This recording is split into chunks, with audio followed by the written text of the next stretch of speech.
विचार करा, मुंबईच्या लोकलची ती खचून भरलेली गर्दी किंवा पुण्यातला तो ट्रॅफिकचा प्रचंड घोंगाट.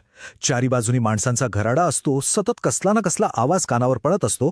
पण एवढ्या सगळ्या लोकांमध्ये असतानाही आतून एवढा खोलवर एकाकीपणा का बरं जाणवतो? आजच्या या विश्लेषणात आपण एका अतिशय महत्त्वाच्या विषयावर बोलणार आहोत.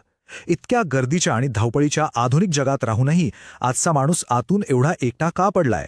हाच तो आधुनिक जोडणीचा विरोधाभास, म्हणजे पॅराडॉक्स ऑफ मॉडर्न कनेक्शन. चला तर मग या प्रश्नाच्या अगदी मुळाशी जाऊया. आजूबाजूला लाखो लोक असतानाही माणसाला ही भावनिक पोकळी नेमकी का जाणवते? भौतिकदृष्ट्या बघायला गेलं तर आपण एकमेकांच्या अगदी जवळ आहोत. आपली डिजिटल संभाषणं रात्रंदिवस चालू असतात. पण तरीही आजच्या समाजात एक न दिसणारी खोल पोकळी तशीच कायम आहे. संवादाची एवढी प्रगती करूनही आपण आतून इतके रिकामे का आहोत? आजच्या या सुपरफास्ट डिजिटल जगात ना, ही कनेक्टिव्हिटी फक्त एक भ्रम बनून राहिली आहे. गंमत बघा, दिवसातून शेकडो वेळा आपण मोबाईलचा स्क्रीन अनलॉक करतो, पण खऱ्या जिवंत संवादासाठी किती वेळ देतो? आजच्या पिढीकडे आधीच्या कोणत्याही पिढीपेक्षा कितीतरी जास्त डिजिटल फॉलोअर्स आहेत. मेसेजेस अगदी सेकंदात पोहोचतात. ऑनलाईन गप्पा कधीच थांबत नाहीत. आपण एका जागतिक स्तरावर जोडल्या गेलेल्या समाजात राहतो असं आपण म्हणतो, पण वास्तव हे आहे की जागतिक पातळीवर एकाकीपणा आज सर्वोच्च शिखरावर आहे. आपण सर्वात जास्त संवाद साधतोय, पण सर्वात जास्त एकटेही पडतोय. आणि इथला सर्वात महत्त्वाचा मुद्दा हा आहे की लक्ष वेधून घेणं आणि खऱ्या अर्थाने जोडलं जाणं यात जमीन आसमानाचा फरक आहे. Attention is not connection. सतत लोकांच्या नजरेत असण्याची धडपड किंवा मिळणारे ते लाईक्स हे कधीच खऱ्या भावनिक जवळीकतेची जागा घेऊ शकत नाहीत. तुम्ही सतत लोकांच्या नजरेत आहात याचा अर्थ कोणीतरी तुम्हाला खऱ्या अर्थाने समजून घेत आहे असा अजिबात होत नाही. आता हे असं का होतं हे समजून घेण्यासाठी आपल्याला आपली उत्क्रांती आणि आजची आधुनिकता यातली तफावत समजून घ्यावी लागेल. थोडं मागे जाऊन पाहिलं तर लक्षात येतं की मानवाची उत्क्रांती आणि आपलं आजचं आधुनिक जीवन यात केवढी प्रचंड मोठी दरी आहे. प्राचीन काळात मानवी जीवन टोळ्यांमध्ये होतं. तिथे जगण्यासाठी एकमेकांवरचा विश्वास आणि खोल सामाजिक बंध खूप गरजेचे होते. संवाद हा डोळ्यान-डोळे घालून आणि प्रत्यक्ष स्पर्शातून व्हायचा. आपला समाज तेव्हा भावनिकदृष्ट्या तिथे खरोखरच उपस्थित असायचा. पण आता आपल्या आधुनिक डिजिटल जीवनाकडे बघा. आपण व्यक्तिवादावर जास्त भर देतो. संवादाची जागा आता पूर्णपणे स्क्रीन्सने आणि त्या निष्क्रिय स्क्रोलिंगने घेतली आहे. आणि यामुळे आपला समुदाय आता पूर्णपणे विस्कळीत आणि विचलित झाला आहे. यातूनच तो धोकादायक भ्रम निर्माण होतो. सोशल मीडिया खऱ्या जोडणीचा फक्त एक आभास निर्माण करतो. आपण सतत इतरांचे जीवन स्क्रीनवर बघत असतो. प्रत्यक्ष अनुभव घेण्याऐवजी आपण फक्त कनेक्शन बघत असतो. सतत होणारी इतरांची तुलना आणि खऱ्या जवळीकीच्या जागी केवळ लोकांचं निरीक्षण करणं, यामुळे आपला भावनिक एकाकीपणा कमी होण्याऐवजी तो अधिकच गडद होत जातोय. पण आपण असं वागतो का? आपण स्वतःला असं लपून का ठेवतो? इथेच विषय येतो तो आपल्या सामाजिक मुखवट्याचा. यातली सर्वात रंजक आणि धक्कादायक गोष्ट म्हणजे माणसाच्या मनात दडलेली स्वतःचा कमकुवतपणा दाखवण्याची भयंकर भीती, समाजाकडून नाकारले जाण्याची भीती, लोक काय म्हणतील याची भीती, चार चौघात लाज वाटण्याची भीती आणि सर्वात महत्त्वाचं म्हणजे भावनिकदृष्ट्या एकटे पडण्याची भीती. या सगळ्यामुळे आजचा माणूस स्वतःला भावनिकदृष्ट्या उघड करायला प्रचंड घाबरतो. आणि म्हणूनच स्वतःला जपण्यासाठी तो एक सुरक्षित, सभ्य आणि यशस्वी दिसणारा मुखवटा चेहऱ्यावर चढवतो. पण हे करत असताना आपण एक मोठी किंमत मोजत असतो. आपलं खरे रूप लपवल्यामुळे एक खूप मोठं भावनिक अंतर निर्माण होतं. समाजात स्वीकारलं जाण्यासाठी आपण जे पात्र रंगवतो ना, त्यामागे आपला खरा चेहरा पूर्णपणे झाकून जातो.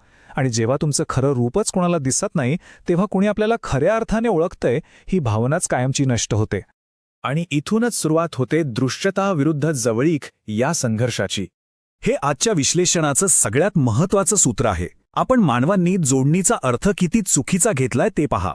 एका बाजूला आहे व्हिजिबिलिटी म्हणजे दृश्यता, लाखो व्ह्यूज, हजारो लाईक्स आणि लोकांचं अविरत लक्ष.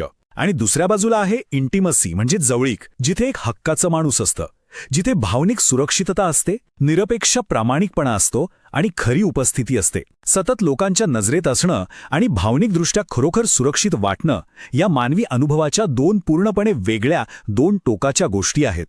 आणि या सगळ्याला जोड मिळते ती आपल्या आजच्या आधुनिक ओव्हरलोडची. कधीच न संपणारी कामं, लोकलच्या डब्यातून किंवा ट्रॅफिकमधून धावता धावता सतत विचलित झालेलं लक्ष, ओव्हर स्टिम्युलेट झालेली आपली मज्जासंस्था आणि त्यातून येणारा तो प्रचंड खोल भावनिक थकवा. या अत्यंत वेगाने पळणाऱ्या आणि थकावणाऱ्या जीवनशैलीमुळे संवादासाठी वेळच उरलेला नाहीये. आणि मग निर्माण होते खऱ्या जवळीकीची भीती. एक असा अंतर्गत संघर्ष जो प्रत्येकाच्या आत चालू आहे. माणसाच्या आतनं एक अतिशय तीव्र मानसिक संघर्ष सतत चालू असतो. एका बाजूला खऱ्या मानवी कनेक्शनची एक भयंकर मोठी ओढ असते, तर दुसऱ्या बाजूला त्या जवळकीसाठी जो भावनिक उघडेपणा लागतो त्याची तितकीच भयंकर भीती वाटते. आपण स्वतःच आपल्या नात्यांचं नुकसान करत असतो. आपल्याला जवळीक तर हवी असते, पण आपण सतत स्वतःभोवती एक भावनिक भिंत उभी करतो, कारण कुणासमोर कमकुवत होणं ही गोष्ट आपल्याला मानसिकदृष्ट्या खूप धोकादायक वाटते. पण या सगळ्यातून बाहेर पडायचं असेल तर आपल्याला पुन्हा मुळांकडे जावं लागेल. आपल्या मज्जासंस्थेच्या खऱ्या गरजा समजून घ्याव्या लागतील. खरं सांगू, आपली मज्जासंस्था, आपली नर्वस सिस्टीम अशा या तुटलेल्या एकाकी अवस्थेत राहण्यासाठी कधी बनलेलीच नव्हती. जशी एखाद्या मोठ्या झाडाची पाळेमुळे खोलवर रुजलेली असतात, तशीच आपल्या मज्जासंस्थेला एका सखोल आधाराची गरज असते. तिला या सततच्या वरवरच्या उत्तेजनाची अजिबात गरज नसते. तिला अखंड आणि खरी उपस्थिती हवी असते. संपूर्ण भावनिक सुरक्षितता आणि कोणताही मुखवटा नसलेली 100% प्रामाणिक अशी जोडणी तिला हवी असते. उत्क्रांतीपासून आजतागायत मानवी मेंदू आणि हृदयाची सर्वात मोठी आणि खोल इच्छा फक्त एका साध्या वाक्यात सामावलेली आहे: मी एकटा नाहीये. या गोंधळलेल्या, वेगाने पळणाऱ्या जगात फक्त सुरक्षित वाटणं आणि कुणीतरी आपल्यासोबत खऱ्या अर्थाने ठामपणे उभा आहे ही साधीशी पण सखोल जाणीव असणं हेच मानवी मनाला हवं असतं. आणि हे आधुनिक संवादाचा विरोधाभास अतिशय उत्तम प्रकारे आपल्यासमोर मांडतं. आजचं आपलं वर्तन बघा. आपण टेक्स्ट आणि स्क्रीनच्या माध्यमातून संवाद साधण्यात शेकडो तास घालवतोय, पण वास्तव काय आहे?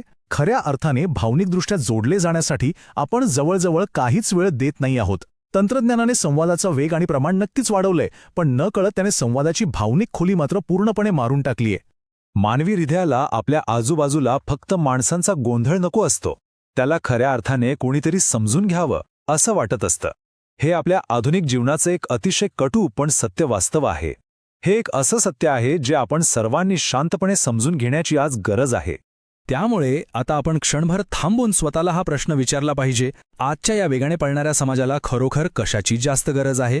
फक्त लक्ष वेधून घेण्याची की अधिक खोलवर जोडले जाण्याची? आपण केवळ दृश्यमान होण्यासाठी धडपडत आहोत की खऱ्या जवळीकीच्या शोधात आहोत? यावर विचार करण्याची आता खरंच वेळ आली आहे. आणि माणसाच्या या मानसिकतेचा अभ्यास केल्यावर असाच आणखी एक गूढ प्रश्न समोर येतो: माणसं स्वतःचाच आनंद नकळतपणे का नष्ट करतात? आपणच आपल्याला हव्या असलेल्या गोष्टी आपल्या हाताने का गमावतो? हा असा विषय आहे जो तुम्हाला नक्कीच अचंबित करेल, आणि तो आपण पुढच्या विश्लेषणात नक्कीच पाहणार आहोत. मानवी मनाचे आणि मानसशास्त्राचे असेच आणखी काही लपेलेले आणि अचंबित करणारे पैलू जर समजून घ्यायचे असतील तर या प्रवासात माझ्यासोबत नक्की रहा. सबस्क्राईब करा आणि शेअर करा माझ्या चॅनलला, जेणेकरून आपण एकत्रितपणे या गुंतागुंतीच्या पण अत्यंत रंजक मानवी विश्वाचा असाच शोध घेत राहू.